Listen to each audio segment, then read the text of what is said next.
Sri Lanka ප්‍රථම වරට SLT 4G වෙතින් දැන් Pio TV නරඹන්න. ඉදිරියටම ගෙන යන SLT 4G. ලෙන්ගතුකම වැඩි කරගන්න ලව්ජු රුපියල් 50ට අඩු කළා. මාමේ එන්න අපිට එකක් බොමු.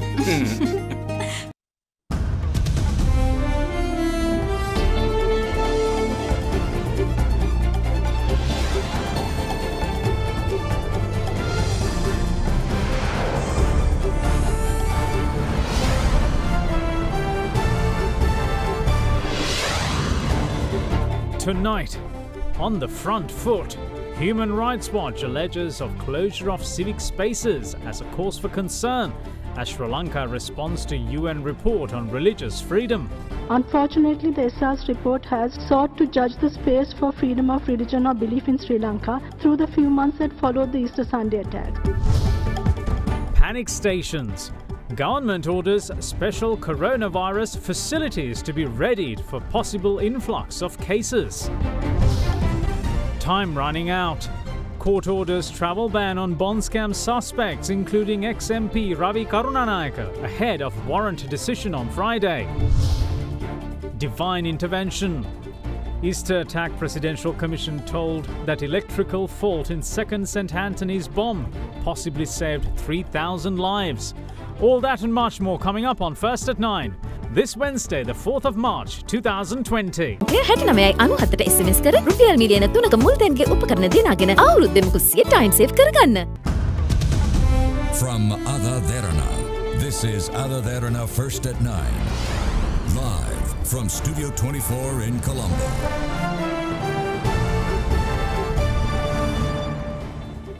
Good evening and welcome to First at 9. I'm Dhamke Kanayaka.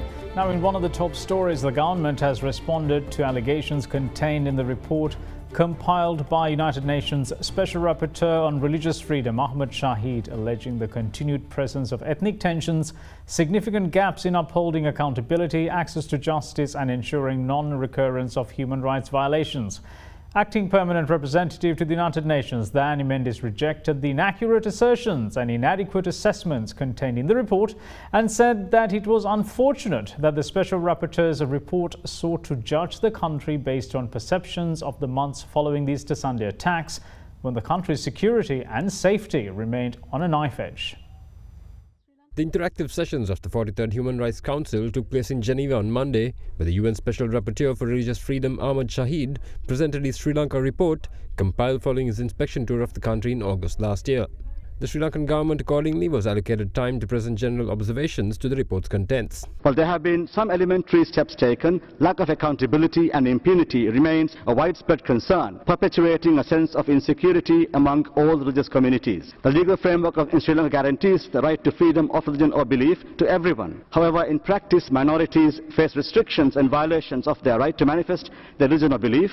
Further, non-Roman Catholic Christians are exposed to numerous incidents of violent attack due to suspicion of unethical conversion. Similarly, there are aggressive campaigns of hatred against minorities, particularly the Muslims. There's an urgent need to address these concerns to ensure the equal protection of the law and promote social harmony. Moreover, the government must tackle the culture of impunity and hold and uphold the rule of law and accountability. Having suffered the scourge of separatist terrorism for nearly 3 decades, the people of Sri Lanka had embarked on the path of reconciliation and national healing over the last decade. However, the Easter Sunday attacks reminded us that we are fighting a common adversary in terrorism, radicalization and extremism. Unfortunately, the SR's report has, to a large extent, sought to judge the space for freedom of religion or belief in Sri Lanka through the few months that followed the Easter Sunday attacks. The scale of these attacks brought about a national emergency, which called for prompt action by the state to identify and neutralize terrorist elements in different parts of the country in the interest of safety and security of all communities, while maintaining the delicate balance between national security and human rights. All possible measures were taken to prevent any retributive acts of civil unrest, maintain law and order, and ensure the safety and security of all people, particularly the Muslim community. Suspects who were arrested and were afforded their legal safeguards, and independent institutions were provided access to monitor their situation. The incidents of mob violence that occurred 3 weeks after the terrorist attacks were not communally motivated, but caused by unruly elements. These mobs were neutralized by the government, and the country fast returned to normalcy, while order and rule of law was firmly re-established. The security forces of Sri Sri Lanka merit particular commendation for their prompt and professional action in this regard. Therefore, the government rejects the inaccurate references concerning the conduct of the security forces and law enforcement authorities included in the report, even after they have been fully rebutted and explained by the government. It is also regrettable that the report has sought to portray instances where criminal investigations have been conducted to prevent acts of terrorism in accordance with the law as an endeavor to violate the freedom of religion or belief. The restrictions on dress code referred to in the report was a temporary measure aimed at preventing concealing of identity in view of the imminent security threat that existed at the time. Sri Lanka also categorically rejects the inaccurate assertion in the report that the ICCPR Act has not been applied to protect minorities but has become a repressive tool curtailing freedom of religion or belief. With regard to comments in the report about alleged discrimination based on religion, we wish to highlight that Article 12 of the Constitution prohibits discrimination based on race, religion, language, caste, sex, political opinion, place of birth or any such grounds. The report has failed to adequately discuss the drivers and root causes of radicalization of youth from one particular religious community and appears to lack inputs from a broader spectrum of Sri Lankan society. In describing attacks against and desecration of places of worship, the report has failed to refer to incidents such as attacks vandalizing of Buddhist places of worship. The report also fails to adequately address positive measures undertaken by the government to foster religious harmony, such as addressing extremist elements on all sides, payment of compensation through the Office for Reparations to victims of violence, and setting up of mechanisms such as an inter-religious council. Sri Lanka remains committed to protecting and promoting the freedom of conscience and religion of all its people in accordance with the Constitution of the country. In the meantime, the latest report by the New York-based non-governmental organization Human Rights Watch alleges that Sri Lanka has seen what it termed rapid closing of civic space since last November's presidential election. It also alleges that the government is targeting NGOs, especially overseas funding across the last 5 years, expressing concern that the authorities might use alleged accounting errors as a pretext to shut them down or to bring criminal charges. Human Rights Watch, in its latest remarks on Sri Lanka, is accusing the government of stepping up surveillance, harassment and threats against human rights activists and journalists. A report published by the entity says, quote, since November 2019, when the government of President Gotabaya Rajapaksa came into office, there has been a rapid closing of civic space and freedom of expression, unquote. It, however, offered no explanation as to what qualifies as the closure of civic space.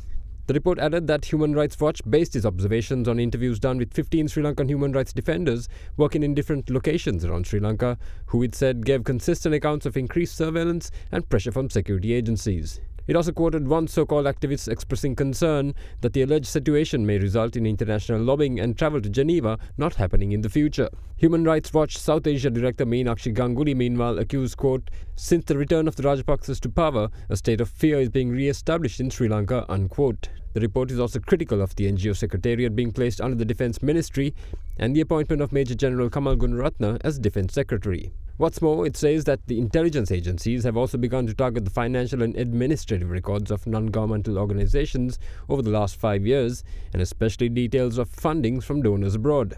The report goes on to say that activists fear the authorities will allege accounting errors as a pretext to shut them down or to bring criminal charges. Human Rights Watch also urges members of the Human Rights Council to support a new resolution to establish an international mechanism or tribunal to address past crimes in Sri Lanka. Now, the government has decided to convert the leprosy hospital in Handala into a quarantine facility for passengers arriving in the country from Italy, South Korea and Iran amid COVID-19 fears. The three countries have the highest number of infections and deaths outside mainland China. Now, in the meantime, a number of patients admitted to hospitals across the country with symptoms of COVID-19 have tested negative for the deadly virus. However, the status of an infant among them is still unclear. A 7-month-old infant who arrived with the parents from South Korea on the 27th of February has been admitted to the Dambulla General Hospital last night with symptoms of COVID-19. Director General of the Badulla General Hospital stated that blood samples of the infant are sent for tests. He, however, added that the infant is in good health. Meanwhile, 18 patients who showed symptoms of COVID-19 are hospitalized and treated in 6 hospitals island-wide. However, none of them have tested positive for the deadly virus.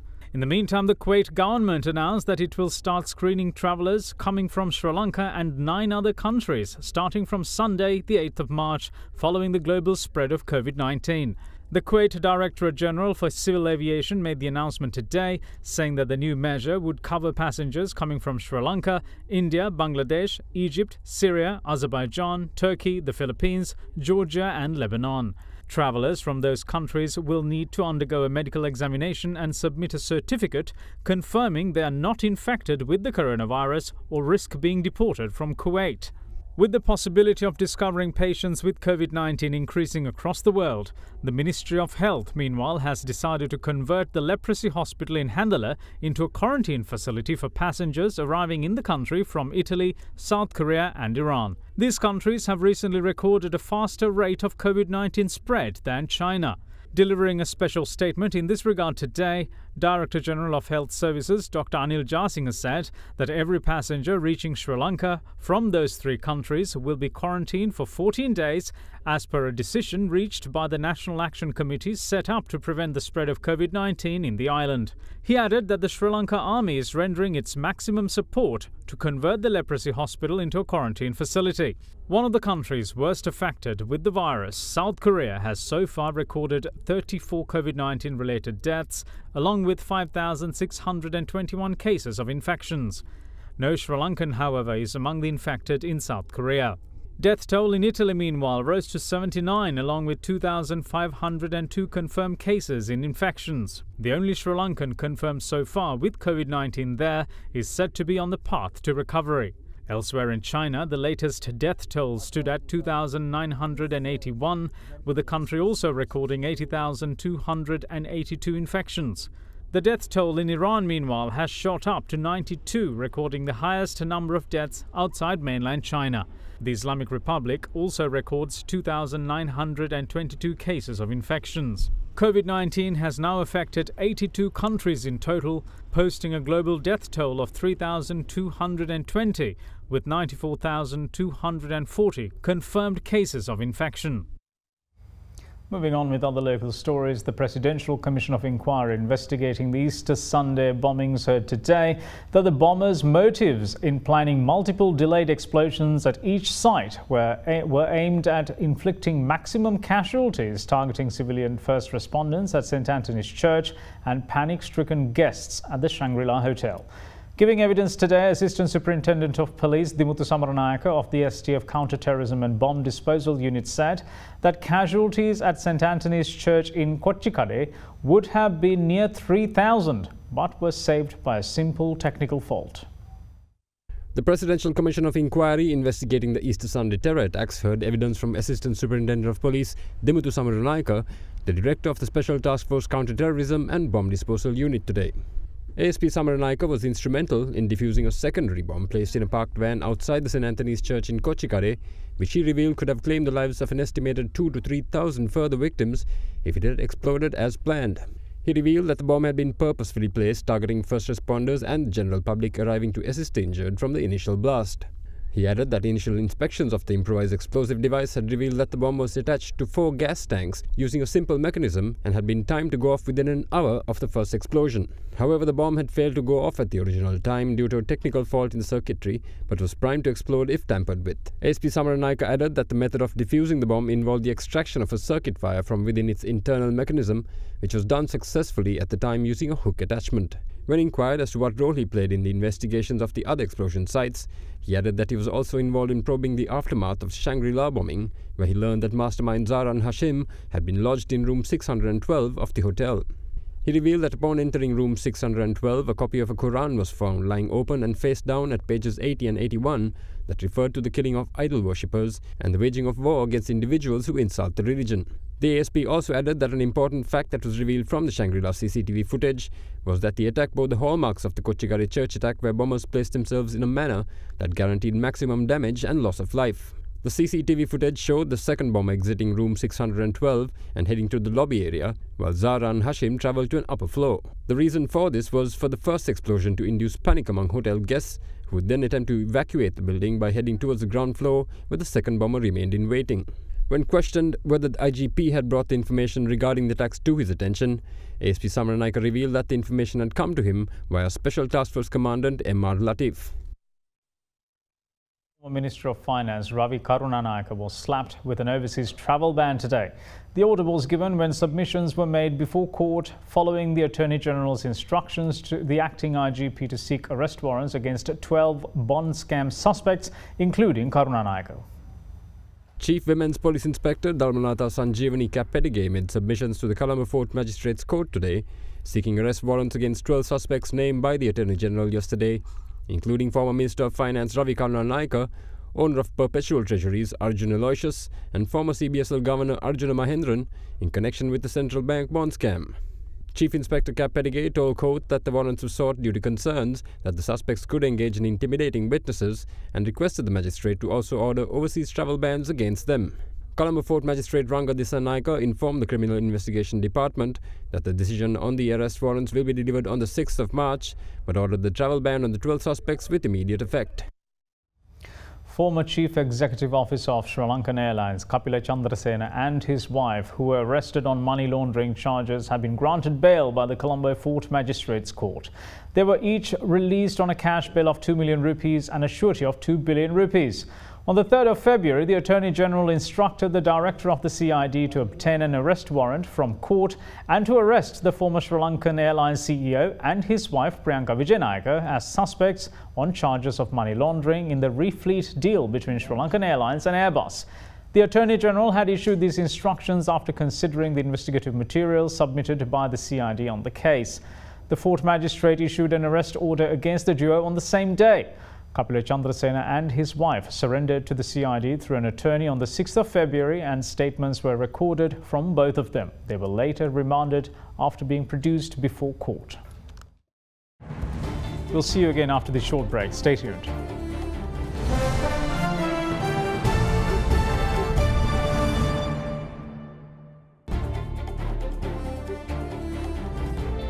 Welcome back. You're watching First at 9. Now, the government is intent on cracking down on intermediaries who inconvenience consumers by manipulating prices of essential goods. Instructions in this regard were delivered to relevant officials today during a meeting worked off at Temple Trees, which was chaired by Prime Minister Mahinda Rajapaksa. Several other key decisions were also made during the discussion. A meeting to review the prices of essential consumer goods was worked off this morning at the Temple Trees under the patronage of Prime Minister Mahinda Rajapaksa. Ministers Bandula Gunawardena, Chamal Rajapaksa, State Ministers Anura Pridarshana Yapa, Shehan Semasinga and Vidura Vikramanayake, along with top government officials, enterprise owners and businessmen, participated in the meeting. During the talks, the focus fell on implementing a program to control the price of vegetables and coconut oil, and a decision was made to implement a program to provide coconuts to consumers at a concessionary rate. The Prime Minister has also instructed the officials to temporarily remove the import restrictions on orange seeds, locally known as undu, and turmeric powder. A decision was also taken to remove the control price on locally produced milk powder in order to create a platform to provide milk powder at competitive prices. Further, Prime Minister Rajapaksa instructed the officials to take stringent action against intermediaries who raise prices of essential commodities, creating good shortages while plaguing the consumers. Meanwhile, the government states that 45,585 graduates who have qualified under the government's employment program have been given appointment letters. Releasing a statement, President's Media Division said that the graduates should give confirmation of the receipt of the appointment letters to their respective divisional secretariats. Now, Chairman of the Election Commission Mahinda Deshapriya says that applications for postal voting of the general election 2020 will be accepted from the 6th to the 16th of March. An extraordinary Gazette notification was published on midnight on the 2nd of March, dissolving the 8th Parliament and declaring the date for the general election as the 25th of April. The elections chief added that the voter registration list of 2019 will be used at the general election 2020. The 2019 list has 271,778 more voters than the list used for the presidential election held last year. Now, Samagi Janabalawege members today demanded that the position of General Secretary of the United National Party be given to more agreeable party member than MP Akila Viraj Karyavasam. Meanwhile, former MP Rajitha Senaratne has held discussions with party leader Ranil Wickremesinghe and Sajith Premadasa as mediator to solve the crisis prevailing between the UNP and the Samagi Janabalawege. ඊයේ හවසත් මම සජිත් ප්‍රේමදාස මහත්තයා මට එන්නේ කියලා දවල් දෙකට මම සාකච්ඡා කරා. ඒ අය එකඟයි අපිත් එක්ක අවබෝධතා කිවිසුමක් අත්සන් කරා. ඒ සඳහා කියලා තියෙනවා අපේ පක්ෂයේ ලේකම් ධූරය ඒගොල්ලන්ටත් එකඟ වෙන්න පුළුවන් කෙනෙකුට අපේම පක්ෂයේ කෙනෙකුට ලබා දෙන්න කියලා. ඒ නිසා අද එවැනි තීන්දුවක් අරගෙන අපි දෙගොල්ලොම ඔක්කොම එකට එකතු වෙලා එක ලකුණකින් අපි තරඟ කරනවා. ඒකට එන්න බලාපොරොත්තු වෙන අලේ ලකුණේද? ඔව්. සජිත් ප්‍රේමදාස මහත්මයාගේ පාර්ශ්වයෙන් අලියට එකලතාව පළ කරලා තියෙනවද? ඔව් මං හිතන්නේ ඒගොල්ලන්ට අලියත් එක්ක කිසිම තරහක් තියෙනවා කියලා. ඒක රජීව් සත්තුබණ්ඩාර මහතා සජායනගේ පක්ෂ නායකත්වයේ බාර ගන්න කියලා කරුජයසූරිය මහතාට ආරාධනා කරා කියලා කතා බහක් අපිත් ගිහිල්ලා කරුජයසූරිය මහත්මයාත් එක්ක කතා කරා. එතකොට අපි ඇවිල්ලා ඊට පස්සේ රනිල් වික්‍රමසිංහ මහත්මයාත් එක්ක කතා කරා. ඒතර රනිල් වික්‍රමසිංහ මහත්මයා එකඟ වුණා ව්‍යවස්ථාවේ තියෙනවා බලතල දෙකක් එතුමාට දීලා. කරුජයසූරිය මෙතුමා එනවා නම් එතුමාත් සමග සාකච්ඡා කරලා ඒ බලතල පාවිච්චි කරා. එයාගෙන් අහලා තමයි කරන්න පුළුවන්. අනිකුත් සියලුම බලතල පක්ෂ නායකයන්ට තියෙන්නේ කෘත්‍යාධිකාරී මණ්ඩලයෙන් ලබා දුන්න බලතල. ඒ සියලු බලතල කරු ජයසූරිය මහත්මයාට ලබා දෙන්නත් එකඟ වුණා. The UMP Working Committee meanwhile convened this evening in order to take a decision regarding the matter under the patronage of party leader Ranil Wickremesinghe at party headquarters in Sirikota. However, Sajid Premadasa boycotted the meeting. At a previous working committee meeting, Premadasa had proposed that the Samagi Janabala Vegya should contest under the symbol of the telephone used by Ape Jatika Peramuna. එක්සත් ජාතික පක්ෂයේ මහලේකම්වරයා වශයෙන් ඉවත් වීමට කැමැත්ත පළ කරලා සීලුම පක්ෂයේ නායකයන්ට දැනුවත් කරා. ඒ සම්බන්ධයෙන් අද කෘත්‍යාධිකාරී මණ්ඩලයේ දැනුම් දීමට මම කටයුතු කරගෙන හිටියා. නමුත් අද කෘත්‍යාධිකාරී මණ්ඩලයේ දෙපාර්ශ්වයේම අද පැමිණීමට නොහැකි වීම නිසා ඒ පිළිබඳව අනාගතයේ ඕනම තීරණයක් ගන්න පුළුවන්කම තියෙනවා. අත් වශයෙන්ම මහලේකම් ධූරය සඳහා ඉවත් වීමට මම කැමැත්ත ප්‍රකාශ කරේ මේ කොහෙන් හරි මේක ඉවර වෙන්න ඕනේ. කවුරු හරි මේකට බිලි වෙන්න ඕනේ. මහලේකම්වරයා දරණ කෙනා ඉවත් වීමට කැමැත්ත ප්‍රකාශ කරලා තියෙනවා නම් ඕනම කෙනෙක් පත් කරන්න අවස්ථාව තියෙනවා. කෘත්‍යාධිකාරී මණ්ඩලය විශේෂයෙන් පක්ෂ නායකත්වයට පුළුවන්කම තියෙන ව්‍යවස්ථාන අනුව. අද කෘත්‍යාධිකාරී මණ්ඩලයේදී අද තීරණය කරනු ලැබුවා මහ මැතිවරණයට අලියා ලකුණෙන් තරඟ කළ යුතුයි කියලා. එක්සත් ජාතික පක්ෂය ජාතික සමගි බලවේගය අතර අවබෝධතා ගිවිසුමක් අත්සන් කිරීමටත් තීරණය කරනු ලැබුවා. මේ සන්දානයේ දුරකථනයෙන් තරඟ කළ යුතුයි කියන දේ තමයි මෙම අයගේ අදහස වුණේ. නමුත් කෘත්‍යාධිකාරී මණ්ඩලය අය දුරකථනයෙන් තරඟ කිරීමට කැමැත්ත ප්‍රකාශ කරේ නැහැ. ඒ වගේම ජාතික සමගි බලවේගය කියන්නේ වෙනත් පක්ෂයක්නේ. අත් වශයෙන්ම එක්සත් ජාතික පක්ෂයෙන් කෘත්‍යාධිකාරී මණ්ඩලයෙන් අවසර දෙනු ලැබුවේ සන්දානයක් ගොඩනගන්න. එතකොට දැන් පක්ෂයක් පිහිටවල ලියාපදිංචි කරලා තියෙනවා. එතකොට ඒ අනුව අපි එක්සත් ජාතික පක්ෂයෙන් ඉවත් වෙන්න ඕනේ විශේෂයෙන් ටෙලිෆෝන් එකෙන් තරඟ වදිනවා. එතකොට ටෙලිෆෝන් එකෙන් තරඟ වදින එක්සත් ජාතික පක්ෂයෙන් ඉවත් වෙනවා නම් මම තීරණය කරා මම පාර්ලිමේන්තු මැතිවරණ ඉල්ලන්නේ නැහැ කියලා. MP Sujiva Senasinghe made his comments regarding the crisis at a media briefing held at his residence. පිට අදාළ වෙන්නේ නැහැ කෘත්‍යාධිකාරී මණ්ඩලයේ රැස්වීම මින් ඉදිරියට අපි අලියට ආදරේ අපි අලිය ඉදිරිපත් කරන්නම් ලේකම් ධූරය රන්දින් මන්දුම් බණ්ඩාර මැතිතුමාට බාර දෙන්න කියලා. ඒකත් බෑ කියනවා. අපි කියන්නේ අලියක් දීලා අපිට ලේකම් ධූරය බාර දෙන්න කියලා. ඒ රනිල් වික්‍රම මහත්තයාට මේ අකිලම තියාගන්න ඕනේ ලේකම් ධූරය. රනිල් වික්‍රම මහත්තයා ඊයේ හම්බෙලා තියෙනවා නුවර മന്ത്രിවරු එතුමා කියලා තියෙන්නේ අකිල ලේකම් ධූරයෙන් අයින් කරනවා එතුමාට වෙන ලොකු තනතුරක් දෙන්න ඕනේ. මේ අකිලගේ ප්‍රශ්නයක් නෙවෙයි මේක. මේක එක්සත් ජාතික පක්ෂයක්.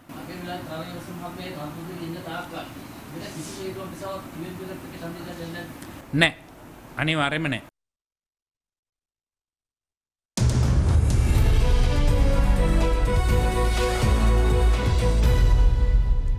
The US Federal Reserve announced an emergency rate cut to its benchmark rate by 0.5 percentage point yesterday, aimed at shielding the US economy from the global impact of an increasingly deadly coronavirus epidemic. The US Federal Reserve said in a statement yesterday that while fundamentals of the economy remain strong, they were cutting rates by 0.5 percentage point to a target range of 1 to 1.25%. It added that the decision was unanimous among policymakers aimed at providing a buffer to the US economy at a time when coronavirus fears have played havoc in global markets. The Fed's unusual decision to cut interest rates before the next scheduled policy meeting in mid-March reflects the urgency with which the Fed feels it needs to act in order to prevent the possibility of a global recession. Investors had been clamoring for the Fed to take action after stocks suffered their worst losses in over a decade last week. However, some on Wall Street remain skeptical. A rate cut is the remedy needed to deal with the financial damage and supply chain disruptions caused by the coronavirus outbreak. Now taking a look at the markets, Sri Lankan stocks closed 1.48% lower today, dragged down by Dalagasiata, John Keel's Holdings and LOLC Holdings. Meanwhile, the all-share price index reached a daily high of 5,623.82 at market opening today and fell for the rest of the day, reversing gains made over the past 2 days. The SPI closed 82.96 points lower at 5,535.45, and the S&P SL20 index of more liquid stocks fell 70.44 points to end at 2,586.31. Market turnover was 478 million rupees, showing moderate foreign investor participation with outflows of 51.9 million rupees. Now here's a brief report on today's market performance. The secondary market yield curve shifted downward in line with the global rate easing and ahead of monetary policy announcement. Moreover, in the primary bill auction held today, 3 months and 6 month bill were accepted at weighted average at 7.41 and 7.99 respectively, and notably the benchmark 1 year bill continued to be declined for a second consecutive week to be accepted at 8.46, dipping 12 bips. Stock market ended in a 7-month low, reversing a positive sentiment seen in the last 2 consecutive sessions, and primarily due to the price losses in big cap and John Case. And crossing made in Sanasa Bank, Lion Brewery and Candor Fund boosted the turnover for the day, which amounted 56%. On the currency front, Sri Lanka's rupee closed stronger at 182 to 182 rupees and 5 cents to the US dollar in spot market today, while bond yields fell. The rupee ended at 182 rupees and 8 to 15 cents to the greenback yesterday. Now let's take a look at how the Sri Lankan rupee traded against other major currencies during the day.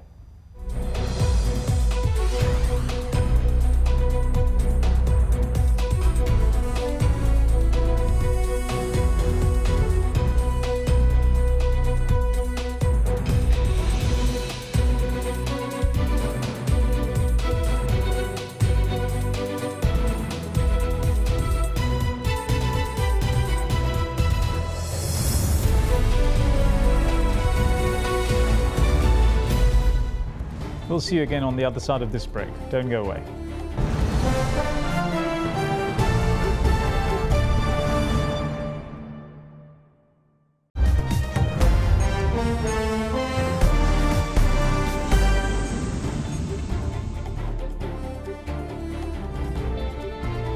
Welcome back. Welcome back. You're watching First at 9. Now, Greek riot police and troops fired tear gas at migrants today as they made another attempt to cross the border from Turkey into Greece. The air was thick with smoke on both Greek and Turkish sides of the border crossing, and fire engines were also at hand to put out smouldering blazes on the ground. A live stream from the Turkish side of the border crossing showed migrants running away after loud bangs were heard and black smoke was seen rising in the distance. More than 10,000 migrants have been trying to breach the border since Turkey said last Thursday it would no longer abide by 2016 deal with the European Union to halt illegal migration flows to Europe in return for billions of euros in aid.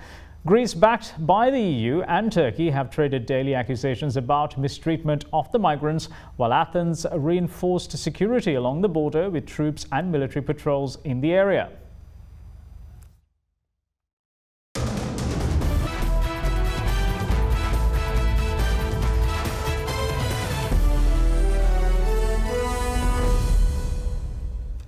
Now, the first T20 international between Sri Lanka and visiting West Indies is currently underway at the Pallekele International Cricket Stadium in Kandy. West Indies won the toss and elected to bat first, scoring 196 runs for the loss of 4 wickets.